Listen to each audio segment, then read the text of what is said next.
Hello दोस्तों, आप सभी लोगों का प्रदीप सर का नमस्कार। आप सभी दोस्तों का आपके अपने YouTube channel Pradeep sir blend video में स्वागत है। दोस्तों, काफ़ी दिन से हम आप लोगों से जुड़े नहीं थे, थोड़ा सा गले में प्रॉब्लम थी, उसके लिए आप लोगों से माफ़ी चाहते हैं।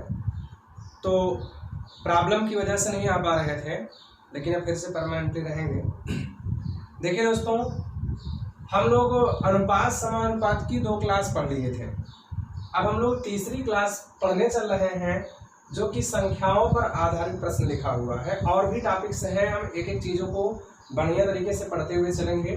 तो आज तीसरी क्लास है, जो लोग पहले की 2 क्लास नहीं देखे होंगे वो लोग जरूर देख लेंगे, और भी हमारी क्लास देखने के लिए चैनल को सब्सक्राइब जरूर कर लेंगे और बेल आइकन को जरूर दबा देंगे, ताकि आपको पता चल सके कि हम कितने वीडियो अपलोड करते हैं। देखिए दोस्तों, संख्याओं पर जो आधारित प्रश्न है, इसका कॉन्सेप्ट जो आप देखेंगे, इसमें कुछ अलग चीजें नहीं होता है, क्योंकि जो संख्याएं होती हैं वो हमेशा क्या होती हैं, सहअभाज्य के, मतलब अनुपात में जो भी संख्याएं लिखी होती हैं वो सहअभाज्य के रूप में लिखी होती हैं। सहअभाज्य का मतलब क्या होता है कि 2 या 2 से अधिक ऐसी संख्याएं जिनका मासा 1 होता है या उभयनिष्ठ गुणांक 1 होता है। तो अगर कोई भी संख्याओं का अनुपात दिया हुआ है, दे दिया 3 संख्याएं हैं, 3:4, 4:5 के अनुपात में है। अब इसमें कंडीशन आपकी दे सकती है कि तीनों संख्याओं के वर्गों का योगफल दे दिया है, घनों का योगफल दे दिया है, तीनों संख्याओं का लासा दे दिया है, तीनों संख्याओं का मासा दे दिया है, या सबसे बड़ी और सबसे छोटी संख्या के वर्गों का अंतर दे दिया है। तो तमाम कंडीशनें ऐसे सिचुएशन में देती हैं। तो जब भी आपको क्वेश्चन ऐसा दिया जाता है, तो उसमें आप लोगों को सिर्फ एक ही चीज करना है कि जो संख्याएं दिया है, पहले इनको जब अलग अलग करते हैं तो इनके साथ कोई न कोई हम गुणांक जोड़ते हैं। तो इसका मतलब यहाँ पर x कर दिए 4x 5x, क्योंकि ये अपने सहअभाज्य के रूप में है। संख्या इससे बड़ी भी हो सकती है, छोटी भी हो सकती है। तो इस वजह से जब भी अलग अलग लिखेंगे, उसके साथ कोई न कोई कोएफिशिएंट लगाएंगे, गुणांक लगाएंगे। उसके बाद जो शर्त दिया होगा उसके अनुसार हम प्रश्न को हल करेंगे।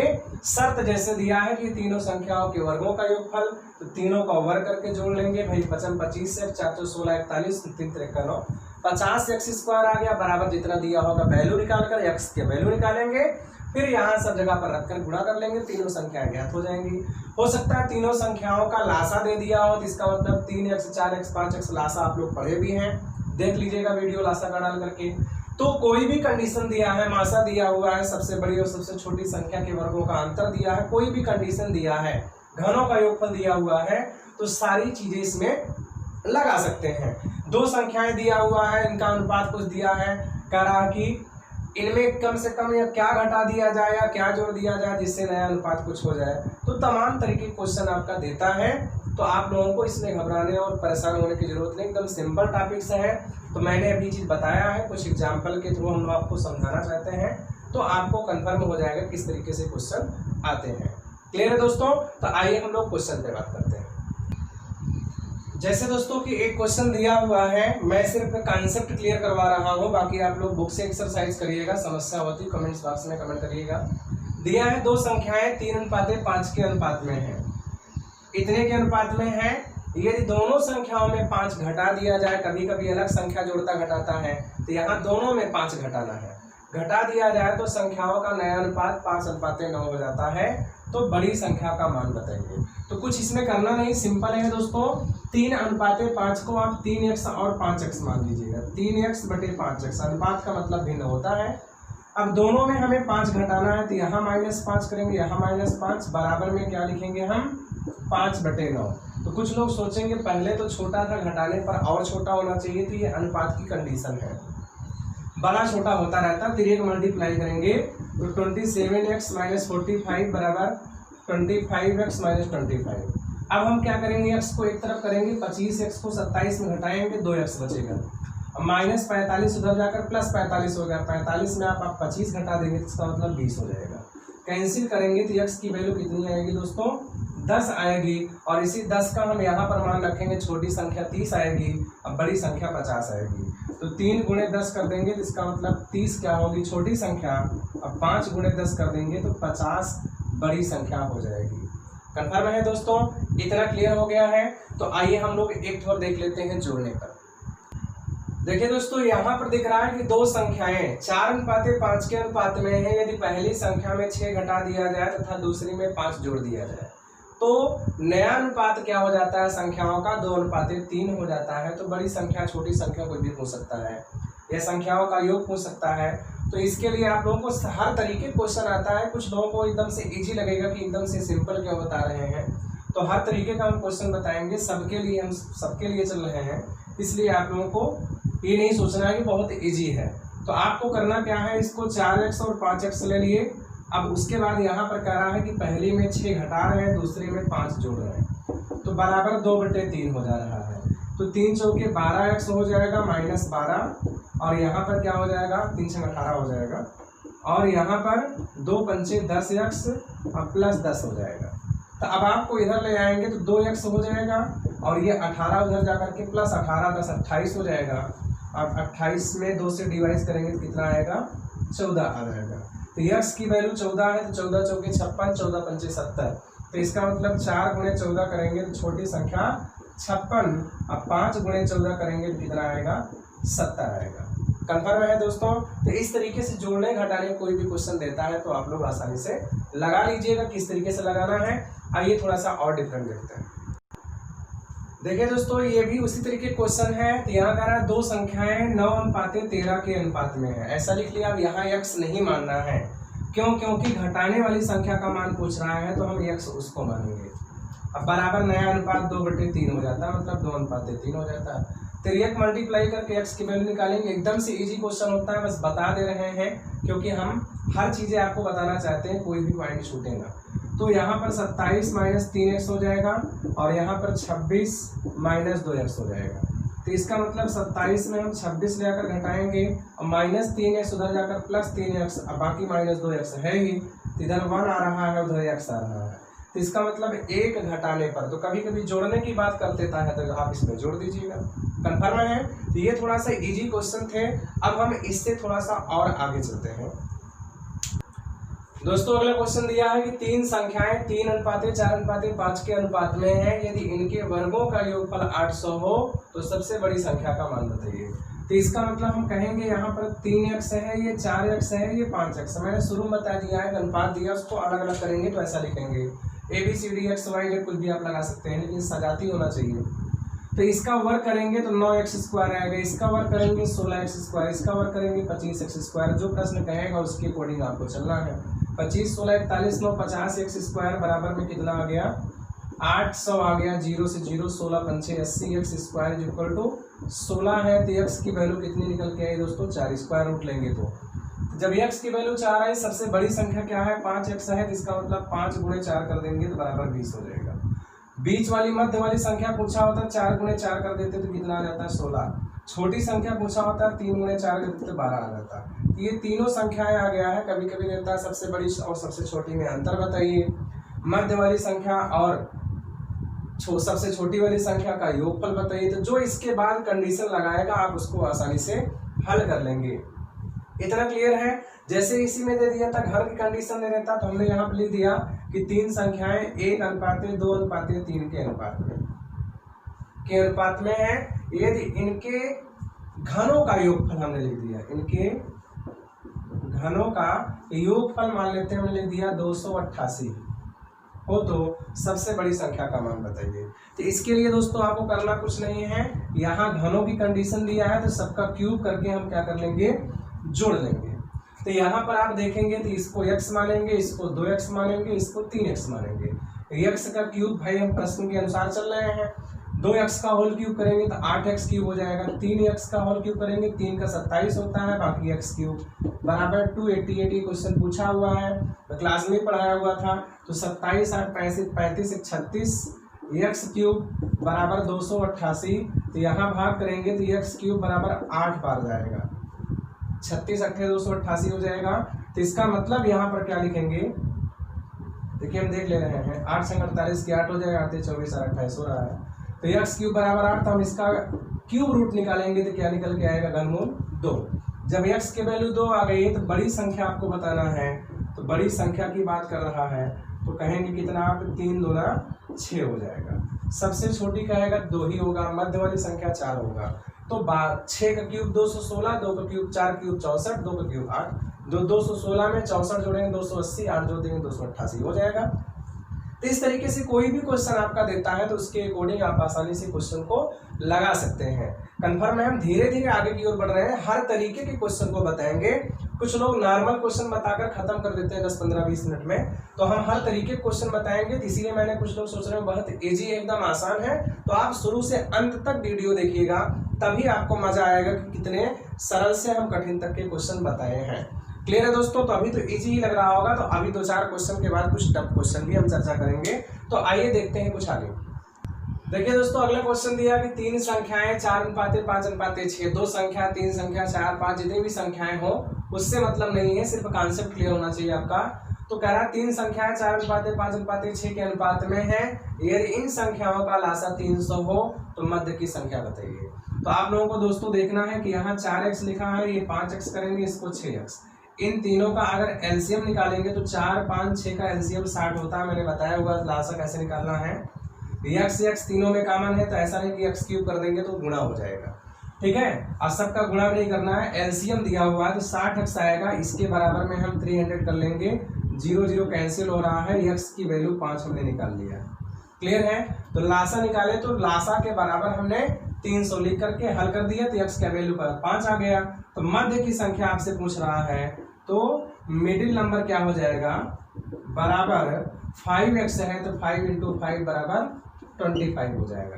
तो इसमें आगे जो भी कंडीशन देगा, इनका मासा बताइए, तो इनका मासा x होगा तो x का मान 5 है, तो वही आंसर हो जाएगा। तो जो आगे कंडीशन इसमें देगा, सबसे बड़ी छोटी में अंतर बताइए, योग बताइए, तीनों का योग बताइए, तो यहाँ पर 5 छक्के 30, 55 25 हो गया, 30 25 55, 20 75 हो जाएगा।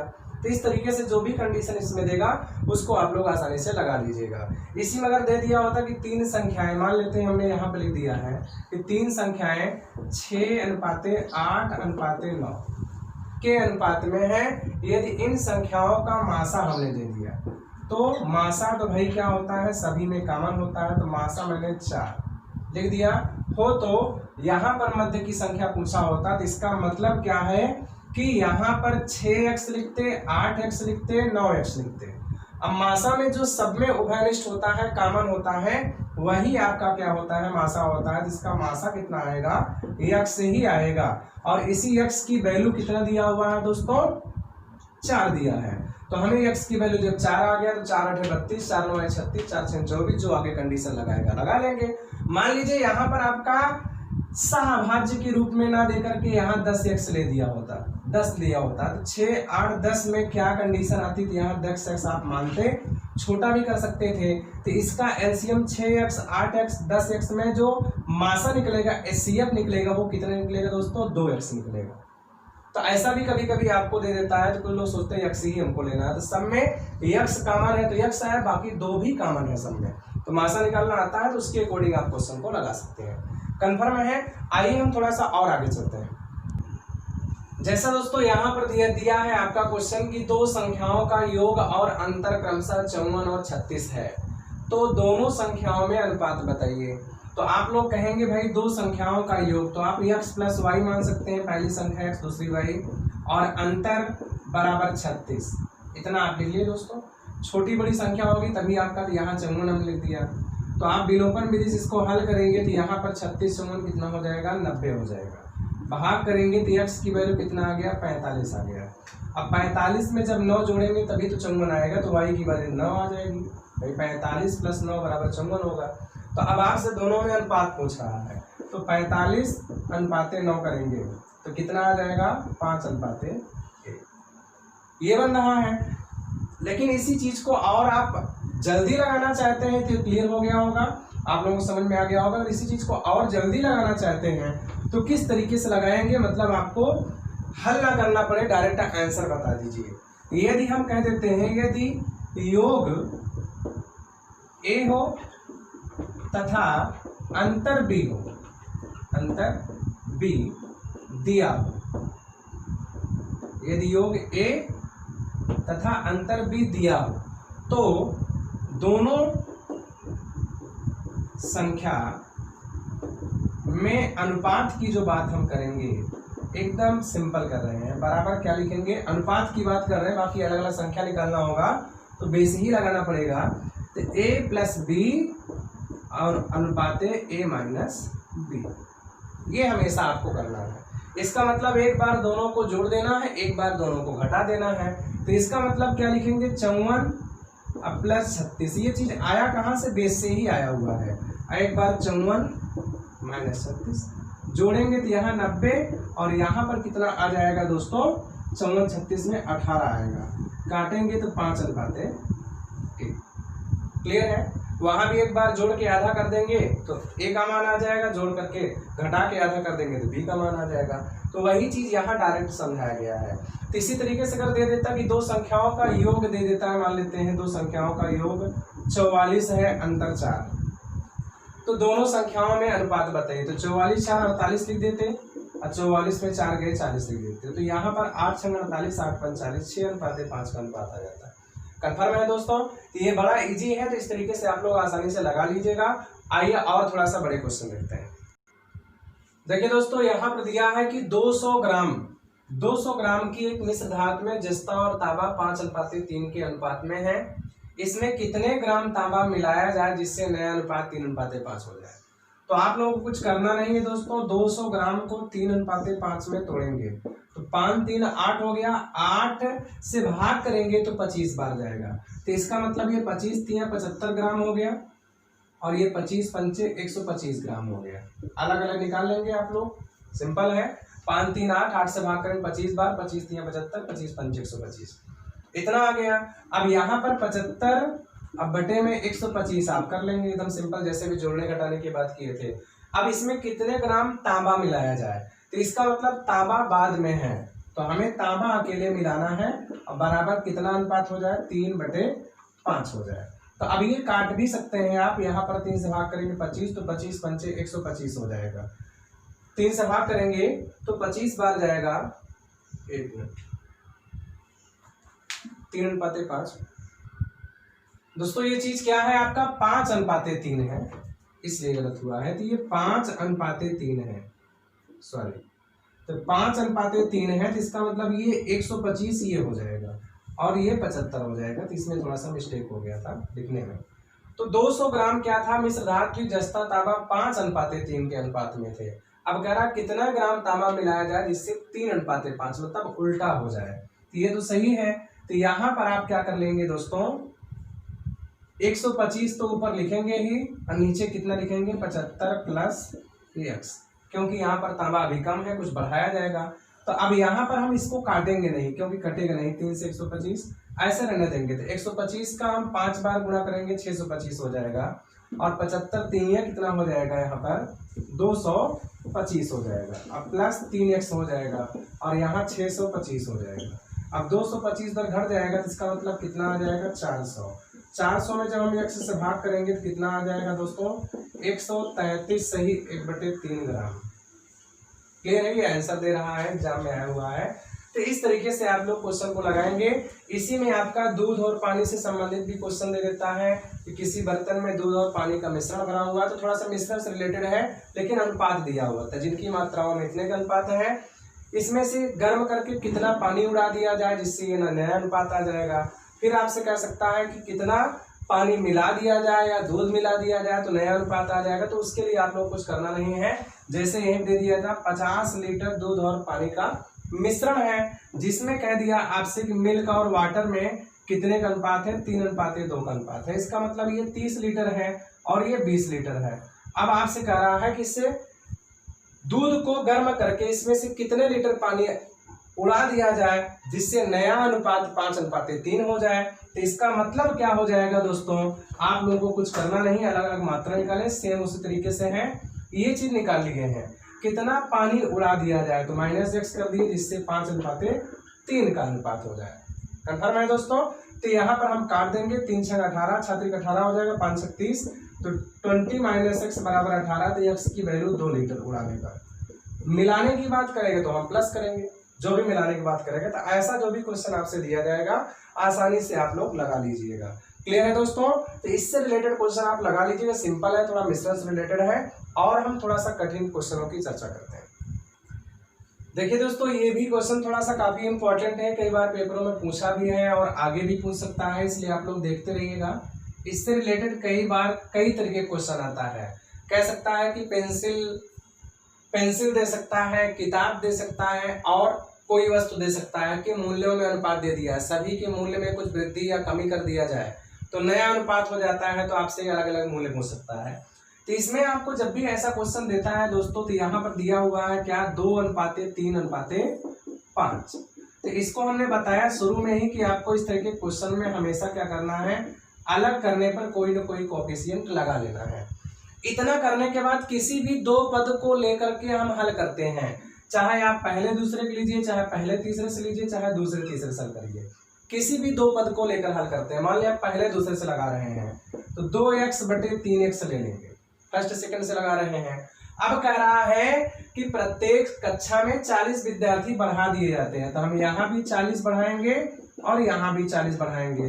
तो हम जो यहाँ पर नया अनुपात है, अगर यहाँ हमने पहला दूसरा लिया है तो यहाँ भी हमको पहला दूसरा ही लेना है, तो बराबर में 4/5 हो जाएगा। तिर्यक मल्टीप्लाई करेंगे तो यहाँ पर 5 दूना 10x हो जाएगा और यहाँ पर 5 चौके 20, 200 हो जाएगा और यहाँ पर 4 तिये 12x हो जाएगा और 4 चौक 16, 160 हो जाएगा। तो 12 को 10 में यहाँ 10 उधर ले जाएंगे तो 12 में 10 घट जाएगा, उधर 2x बचेगा। इतना आप लोग पक्षांतर करके हल कर लेंगे तो 2x हो गया और 200 में से अगर 160 हम लेकर घटा देंगे तो यहाँ पर 40 हो गया। तो x की वैल्यू कितनी आ जाएगी, 20 आ जाएगी। जब x की वैल्यू 20 आ गई है तो कुल संख्या यहाँ पर हमने क्या किया था, पहले दूसरे से हल किया था तो 20 आया है। तो सबको जोड़ेंगे तो 5 3 8 2 10x कुल संख्या है। अब 10 में हम 20 का गुणा कर देंगे, 20 दामा 200 विद्यार्थी पहले तीनों विद्यालयों तीनों कक्षाओं में मिला करके थे।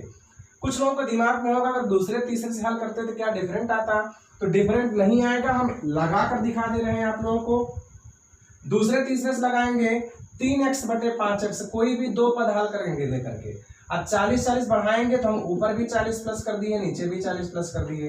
तो यहाँ पर हम दूसरा तीसरा लिए हैं तो यहाँ दूसरा तीसरा क्या है, 5 7 है। ये गड़बड़ नहीं होना चाहिए, नहीं तो आप सोचेंगे हम चाहे जो यहाँ ले लें। अगर यहाँ आपने दूसरा तीसरा लिया होगा तो यहाँ भी 2/3 होगा। तो तिर्यक गुणा करेंगे तो यहाँ पर 21x हो गया 280 बराबर 5 25x हो जाएगा। अब 5 चौके 20, 200। अब यहाँ पर आप क्या करेंगे, 25 उधर है तो ले जाएंगे तो 4x हो जाएगा। क्लियर दोस्तों, 25x में 21x घटाएंगे 4x हो जाएगा और 280 में अगर 200 ले आकर घटा देंगे तो यहाँ 80 आएगा। तो x की वैल्यू यहाँ भी देखिए 20 ही आ रही है। तो 20 आ रही है तो टोटल संख्या 10x है, 20 दामा 200 पहले विद्यार्थी थे। अब 40 सब में बढ़ गए हैं तो टोटल 120 बढ़ गए, तो 200 में 120 और जोड़ देंगे, 320 नई विद्यार्थियों की संख्या हो जाएगी। कंफर्म है दोस्तों, अलग अलग पूछा होता है 20 दूना 40, 20 तिया 60, 20 पंचे 100।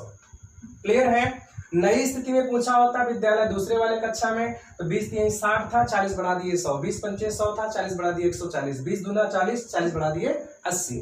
तो इस तरीके से सारे क्वेश्चनों का आप आसानी से जवाब दे सकते हैं।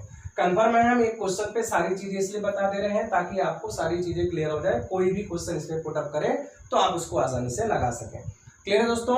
एक बात हम जरूर कहना चाहेंगे कि आप लोगों को हम पढ़ा रहे हैं तो इसका कोई शुल्क नहीं ले रहे हैं, तो इतना आप लोगों का फर्ज बनता है कि अगर चैनल को सब्सक्राइब नहीं किए हैं, आपको अच्छा लग रहा हो तो करिए, जब तक ना अच्छा लगे तब तक ना करिए। अगर अच्छा लगे तो इतना जरूर करिएगा कि चैनल को सब्सक्राइब कर दीजिएगा, बेल आइकन को जरूर दबा दीजिएगा और अपने दोस्तों के साथ शेयर जरूर कर दीजिएगा। इतना करिए दोस्तों। तो आइए हम लोग आगे बढ़ते हैं। जैसे दोस्तों देख रहे हैं ये क्वेश्चन आपको बड़ा दिख रहा है, तो बड़ा क्वेश्चन देख के आपको घबराना नहीं है, सिर्फ आपका टाइम लॉस करने के लिए ऐसा देता है, कठिन नहीं होता है कोई भी।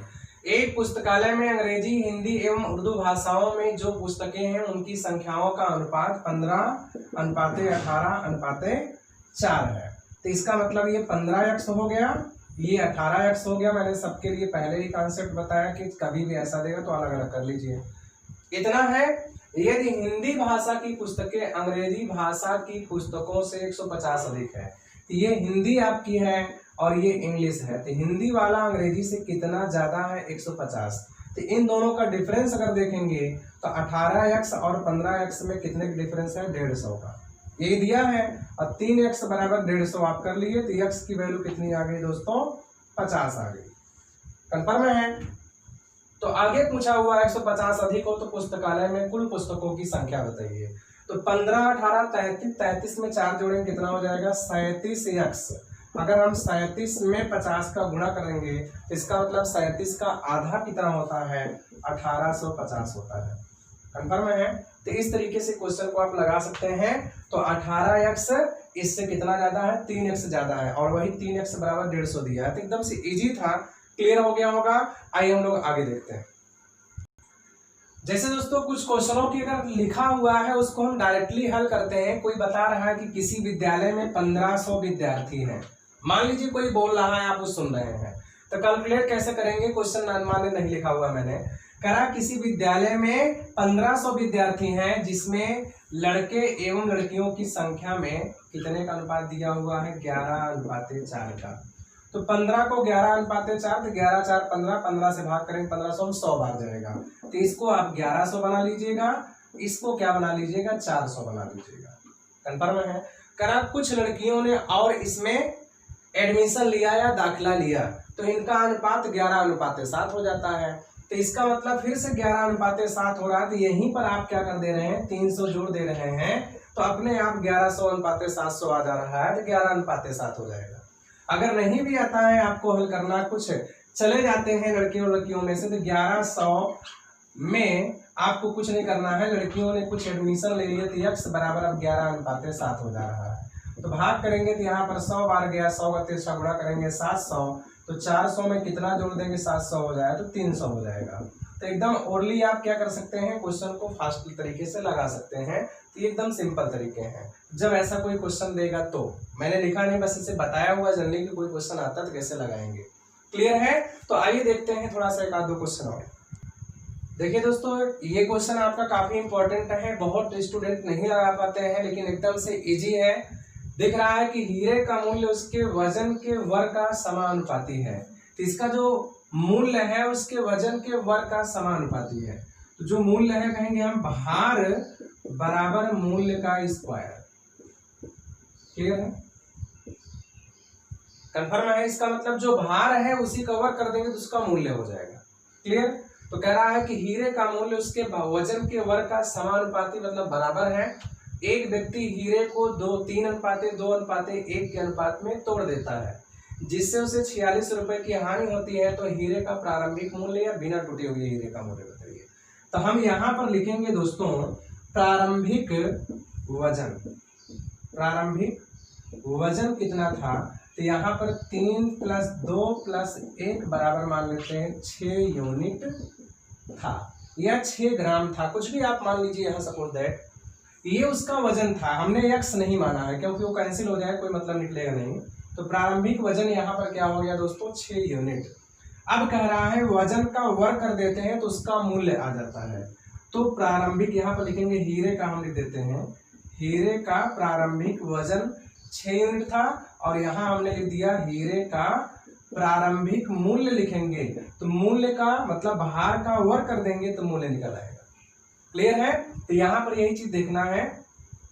तो भार का वर्ग कर सकते हैं, यहाँ पर मूल्य बराबर भार का वर्ग कर लीजिए, ऐसा करेंगे। तो हीरे का अगर मूल्य बताना है तो भार कितना है 6 यूनिट है, इसी का वर्ग कर देंगे 6 × 36 यूनिट क्या था उसका मूल्य था।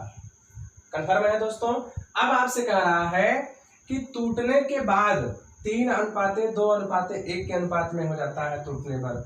तो हम कहेंगे टूटे हुए हीरे का मूल्य कितना हो जाएगा? तो हम कहेंगे टूटे हुए हीरे का मूल्य, तो ये 3 ग्राम था तो इसका मूल्य 3 त्रिका 9 हो जाएगा। ये 2 ग्राम था तो इसका मूल्य 2 दूना 4 हो जाएगा। ये 1 ग्राम है तो इसका 1 का वर्ग 1 ही होगा। तो इसका मतलब क्या होगा दोस्तों 3 का स्क्वायर 2 का स्क्वायर + 1 का स्क्वायर। यही तो बोल रहा है, जो भार है उसी का वर्ग कर देंगे तो उसका मूल्य आ जाएगा। भार अगर 3 ग्राम है उसका वर्ग कर देंगे 3 त्रिका 9 रुपए हो जाएगा। तो 3 त्रिका 9, 9 4 13, 1 14 यूनिट आ जाएगा। तो आप लोग दोस्तों देख रहे हैं कि जब टूटा नहीं था तो उसका मूल्य 36 यूनिट था, टूटने के बाद उसका मूल्य 14 यूनिट हो गया। तो दोनों में डिफरेंस निकालेंगे तो कितना आ रहा है 4600 का आ रहा है। यही तो दिया है 46 रुपए की हानि होती है। तो इन दोनों का जो अंतर आएगा वो 4600 आएगा। तो 36 यूनिट में अगर 14 यूनिट घटा देंगे तो 22 यूनिट ही तो आ रहा है। तो इसका मतलब 22 यूनिट बराबर क्या हो जाएगा 4600। कैंसिल करेंगे तो कितनी बार जाएगा 22 दूना 44, 22 का नाम बराबर 210 रुपए आएगा। इसका मतलब एक यूनिट का मान 210 आ रहा है। तो बिना टूटे हुए या हीरे का प्रारंभिक मूल्य बताना है तो हीरे का प्रारंभिक मूल्य या बिना टूटे हुए हीरे का मूल्य कितना है 36 यूनिट है। तो इसका मतलब हम क्या लिखेंगे 36 में 210 का मल्टीप्लाई कर देंगे। तो यहाँ तो जीरो लगा ही रहेगा। 21 छक्का 126 की 6 हो जाएगा। 21 तिया 63, 63 में 12 जोड़ देंगे कितना हो जाएगा 75 हो जाएगा। तो 7560 रुपए क्या था उसका प्रारंभिक मूल्य था। क्लियर है दोस्तों। हल कर लेंगे किस तरीके से मैंने लगाया हुआ है। इसका एक क्वेश्चन हम आप लोगों को देते हैं, थोड़ा सा हिंट कर देंगे, उसको आप अपने से लगाइएगा सेम इसी की तरीके से। देखिए दोस्तों सेम उसी तरीके क्वेश्चन है, इसको और हम फास्ट लगाएंगे, मौखिक लगा सकते हैं। आप लोग सोचेंगे कैसे लगाएं ताकि जल्दी आ जाए। तो देखिए हम हिंट कर रहे हैं, डायरेक्ट लगाएंगे। कह रहा है हीरे का मूल्य उसके वजन के वर्ग का समानुपाती है। तो मूल्य बराबर वजन मतलब भार का वर्ग कर दीजिए, वही मूल्य हो जाएगा। एक व्यक्ति हीरे को इतने के अनुपात में तोड़ देता है। कभी कभी लैंग्वेज थोड़ा सा चेंज भी कर देता है, उस पर आप मत जाइएगा, क्वेश्चन ऐसे ही दिया जाएगा, क्वेश्चन लैंग्वेज थोड़ा सा बदलेगा।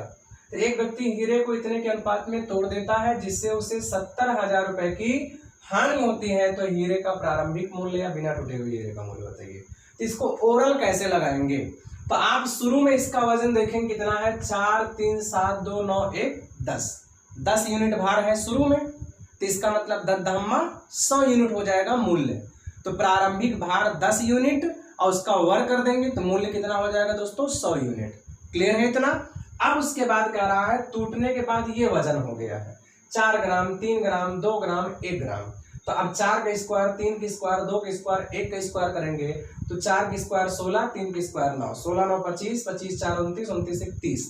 तो टूटने के बाद वर्ग कर देंगे तो वर्ग करके सबको जोड़ेंगे 30 यूनिट आ रहा है। अब बिना टूटे हुए में 4 3 7 2 9 10 का वर्ग 100 था। तो इसका मतलब बिना टूटे में 100 यूनिट था मूल्य। और 4 जो 16 3 3 9 2 2 4 सबका वर्ग करके जोड़ दिए 30 आ रहा। तो टूटने के बाद 30 यूनिट हो गया। तो 100 यूनिट और 30 यूनिट में डिफरेंट कितना आएगा दोस्तों 70 यूनिट का। 70 यूनिट बराबर 70,000 तो 1 यूनिट बराबर 1,000। तो इसका मतलब 1 यूनिट का मान 1,000 है और शुरू में मूल्य कितना था 100 यूनिट। तो 100 में 1,000 का मल्टीप्लाई करेंगे तो 1 लाख रुपए आ जाएगा। समझ में दोस्तों आ गया होगा आप लोगों को किस तरीके से लगाना है। मैंने हिंट कर दिया है, एकदम आसान है। भार पहले कितना था यहाँ लिखेंगे 4 3 7 2 9 1 10 यूनिट, एकदम सिंपल।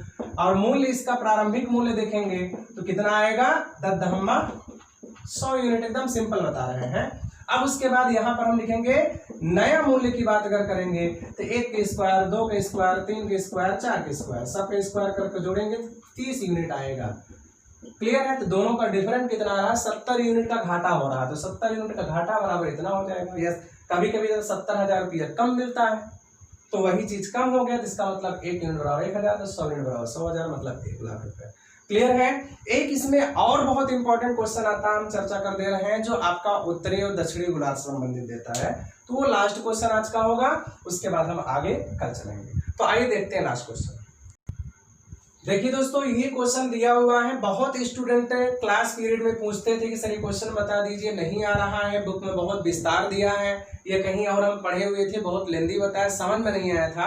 आज ये क्वेश्चन आपके दिमाग से एकदम पूरी तरीके से क्लियर हो जाएगा, फिर दोबारा आप कभी भी ये नहीं कहेंगे कि इसमें प्रॉब्लम हो रही है।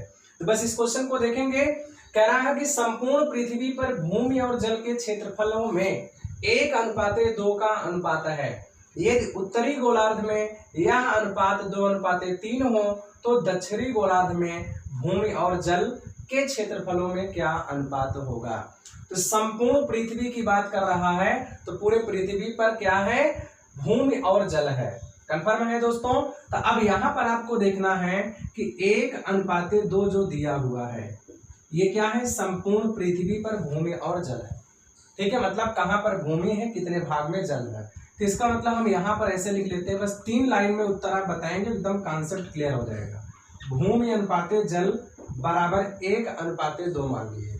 तो हम मान लेते हैं कि 100% क्या है, या 100 वर्ग हेक्टेयर वर्ग किलोमीटर आप मानक मान सकते हैं कि उतनी दूर क्या है आपका क्षेत्रफल भूमि का है, और 200 क्या मान लेते हैं जल का है। कंफर्म है दोस्तों। तो दोनों को मिलाकर पृथ्वी का कुल क्षेत्रफल कितना हो जाएगा 300। तो हम कहेंगे यहाँ पर पृथ्वी का कुल क्षेत्रफल बराबर कितना हो गया 300। कंफर्म है दोस्तों। अब यहाँ पर बात आती है उत्तरी गोलार्ध और दक्षिणी गोलार्ध। भाई आपका जो पृथ्वी है वो दो पार्टों में है। ये पृथ्वी आपका है तो ऊपर वाला भाग आपका उत्तरी गोलार्ध है और नीचे वाला भाग आपका दक्षिणी गोलार्ध है। और इस पूरे पृथ्वी का जो क्षेत्रफल है वो कितना है 300 स्क्वायर हेक्टेयर, कुछ भी आप मान सकते हैं 300 हेक्टेयर मान लीजिए, क्योंकि हेक्टेयर क्षेत्रफल का ही मात्रक है। तो मान लेते हैं पूरे पृथ्वी का हमने मानक मान लिया कि 300 हेक्टेयर है। तो 150 उत्तरी गोलार्ध हो जाएगा और 150 दक्षिणी गोलार्ध हो जाएगा, तभी तो मिलाकर 300 होगा। तो यहां पर हम दोस्तों लिख लेते हैं क्या, इसको उत्तरी गोलार्ध लिख लेते हैं, उत्तरी गोलार्ध, एकदम सिंपल आएगा। तो 150 इसको मान लेंगे और इसको हमने क्या मान लिया दक्षिणी गोलार्ध। अगर यहाँ ना आपको दिख रहा हो तो यहाँ इसके आगे बना लीजिए, क्लियर हो जाएगा। आपको इतना समझ में आया, भूमि और जल 1:2 था, इसको 100 मान लीजिए, इसको 200। तो भूमि और जल टोटल मिलाकर पृथ्वी पर 300 हेक्टेयर मान लीजिए है। अब ये 300 हेक्टेयर कुल क्षेत्रफल है, तो इस 300 को आप किस में बांटेंगे, उत्तरी और दक्षिणी गोलार्ध। तो हमने कह दिया उत्तरी गोलार्ध 50% होता है और दक्षिणी गोलार्ध क्या होता है 50% होता है। मैंने भी चित्र बनाकर बताया था और आप लोग हिस्ट्री पढ़े होंगे तो देखे भी होंगे। तो ये पूरी पृथ्वी है, ऊपर वाला उत्तरी गोलार्ध, नीचे वाला दक्षिणी है। तो ये भी 150 है, ये भी 150 है, क्योंकि दोनों क्षेत्रफल बराबर होंगे, आधा आधा है। क्लियर है। तो अब यहाँ पर आप देख रहे हैं उत्तरी गोलार्ध को हमने 150 मान लिया, दक्षिणी गोलार्ध को भी 150 मैंने मान लिया। कंफर्म है। टोटल मिलाकर के जो भूमि है वो 100 हेक्टेयर होना चाहिए और टोटल मिलाकर जल कितना होना चाहिए 200 हेक्टेयर। कहाँ, उत्तरी और दक्षिणी दोनों को मिला करके। अब यहाँ दोस्तों देखना है कि उत्तरी गोलार्ध में या का मतलब भूमि और जल का अनुपात है 2:3। तो 2:3, इस 150 को अगर 2:3 में आप तोड़ना चाहते हैं, 2:3 में तोड़ना चाहते हैं तो 2 और 3 जोड़ेंगे 5, 5 से भाग करें 30। इसका मतलब ये 60 है और ये 90 है। क्लियर है, तभी तो 150 होगा। अब यहाँ पर ये क्या आपका है दोस्तों, भूमि है। इसका मतलब ये जो 60 हेक्टेयर है ये भूमि है और जो 90 हेक्टेयर है ये जल है। और टोटल यहाँ जल आप देख रहे हैं 200 हेक्टेयर है और टोटल भूमि कितना है 100 हेक्टेयर है। तो आप लोग देख रहे हैं कि भूमि अगर यहाँ 60 उत्तरी गोलार्ध में हो गया है और टोटल भूमि यहाँ पर 100 हेक्टेयर है, अगर 60 उत्तरी गोलार्ध में भूमि हो गया तो इसका मतलब 40 दक्षिणी गोलार्ध में होगा, क्योंकि ये भी भूमि है और ये भी भूमि है। तो टोटल 60 40 जोड़ करके 100 ही तो आना चाहिए भूमि। क्लियर है। अब उसके बाद पानी टोटल कितना है 200 हेक्टेयर में मान लीजिए है। तो 200 हेक्टेयर में अगर उत्तरी गोलार्ध में 90 हेक्टेयर आ गया तो इसका मतलब दक्षिणी में 110 हेक्टेयर होगा जल की नहीं होगा। कंफर्म है दोस्तों। हमारा यही आपसे होगा कि आपको क्लियर हो गया। हम समझा दे रहे हैं भूमि और जल 1:2 थे तो 100 और 200 मान लिए। अब यहाँ पर पृथ्वी का कुल क्षेत्रफल 300 हो गया।